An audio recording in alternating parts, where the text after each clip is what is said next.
Halo Sobat PPKN, selamat datang pada video pembelajaran kali ini. Saya Gadis Bung Hartomo dari Prodi Pendidikan Pancasila dan Kewarganegaraan, Fakultas Ilmu Sosial, Universitas Negeri Jakarta akan membawakan materi tentang kedudukan warga negara dan penduduk Indonesia dengan subbagian dasar hukum, asas-asas kewarganegaraan, status kewarganegaraan, syarat-syarat menjadi warga negara, dan yang terakhir akan ada contoh kasus dari status kewarganegaraan. Udah pada kepo kan? Langsung aja kita lihat videonya. Kita masuk pada bahasan yang pertama, yaitu dasar hukum kewarganegaraan di Indonesia.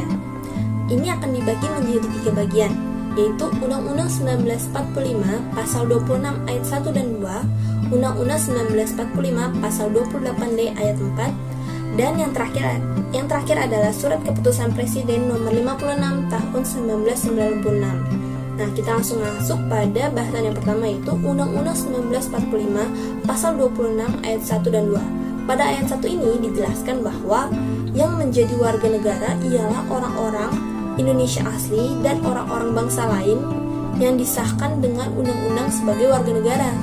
Ayat kedua dijelaskan bahwa penduduk ialah warga negara Indonesia dan orang asing yang bertempat tinggal di Indonesia. Nah, poin kedua yaitu Undang-Undang 1945 Pasal 28D ayat 4.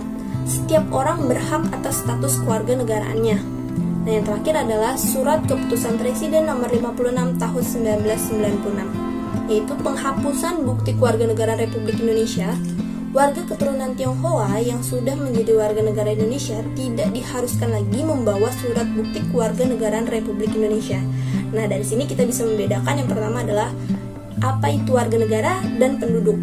Nah, di sini juga ada kekuatan hukum dari undang-undang itu sendiri.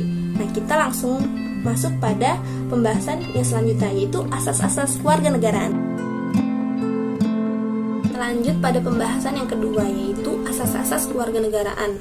Nah, pada asas-asas kewarganegaraan ini terbagi menjadi 2, yaitu ius soli dan ius sanguinis. Nah, ius soli ini adalah kewarganegaraan berdasarkan daerah atau negara tempat di mana dia dilahirkan. Maksudnya, seseorang yang dilahirkan di suatu negara, maka secara otomatis dia mendapatkan kewarganegaraannya berdasarkan negara tempat ia dilahirkan. Nah, selanjutnya adalah ius sanguinis, di mana kewarganegaraan diberikan kepada anak mengikuti kewarganegaraan orang tuanya. Nah, maksudnya adalah ketika anak dilahirkan, maka dia langsung mendapat kewarganegaraan berdasarkan kewarganegaraan dari orang tuanya. Adapun beberapa negara yang menganut sistem ius soli, yaitu Amerika, Inggris, Mesir, dan juga sebagainya. Dan ius sanguinis contohnya adalah Indonesia. Nah, selanjutnya kita akan membahas tentang status kewarganegaraan. Selanjutnya kita masuk pada bagian yang ketiga, yaitu status kewarganegaraan. Nah, status kewarganegaraan ini dibagi menjadi 3. Diakui oleh dunia adalah 3 status kewarganegaraan, yaitu apatrid, bipatrid, dan multipatrid. Nah, apatrid ini adalah sebutan bagi orang-orang yang tidak memiliki status kewarganegaraan, jadi dia tidak diakui oleh negara manapun. Nah, bipatrid adalah orang-orang yang memiliki status kewarganegaraan ganda atau dia diakui oleh 2 negara. Nah, multipatrid adalah bagi seseorang yang memiliki lebih dari 2 status kewarganegaraan atau bisa jadi 3 status kewarganegaraan. Nah, setelah ini kita jadi tahu kan apa itu yang apatrid, bipatrid, dan multipatrid. Nah, selanjutnya kita akan membahas tentang syarat-syarat menjadi warga negara Indonesia. Selanjutnya adalah pembahasan tentang syarat-syarat menjadi warga negara Indonesia. Nah, sebenarnya bila kita adalah orang luar dan kita ingin menjadi warga negara Indonesia, ada 2 macam syarat menjadi warga negara Indonesia, yaitu adalah naturalisasi biasa dan naturalisasi luar biasa. Adapun perbedaan dari naturalisasi biasa dengan naturalisasi luar biasa. Nah, ada syarat-syarat juga nih. Naturalisasi biasa itu terdapat 6 syarat, yaitu berusia 21 tahun, lahir di wilayah Republik Indonesia, atau berdomisili 5 tahun berturut-turut atau 10 tahun tidak berturut-turut. Bila seorang laki-laki sudah kawin harus atas izin istrinya.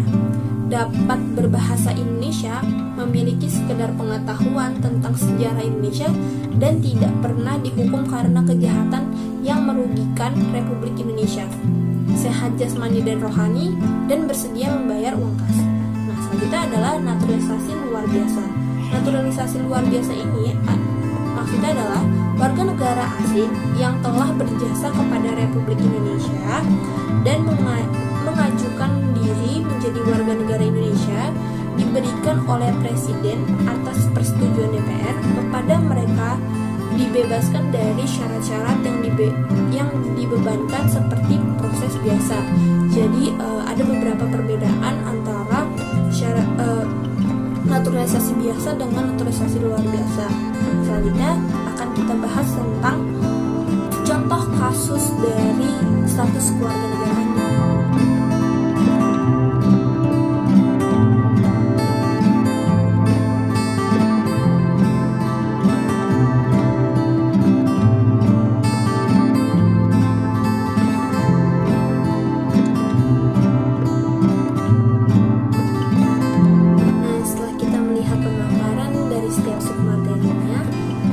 Dari dasar hukum sampai dengan syarat-syarat, dan terakhir adalah contoh kasusnya, kita bisa mengambil kesimpulan bahwa masalah keluarga negaraan bukanlah masalah yang harus disepelekan, namun bisa menjadi pembelajaran bagi kita semua, terutama bagi teman-teman kita yang orang tuanya adalah warga negara asing. Nah, sekian dari saya. Semoga video pembelajaran ini bisa bermanfaat buat kita semua. Salam.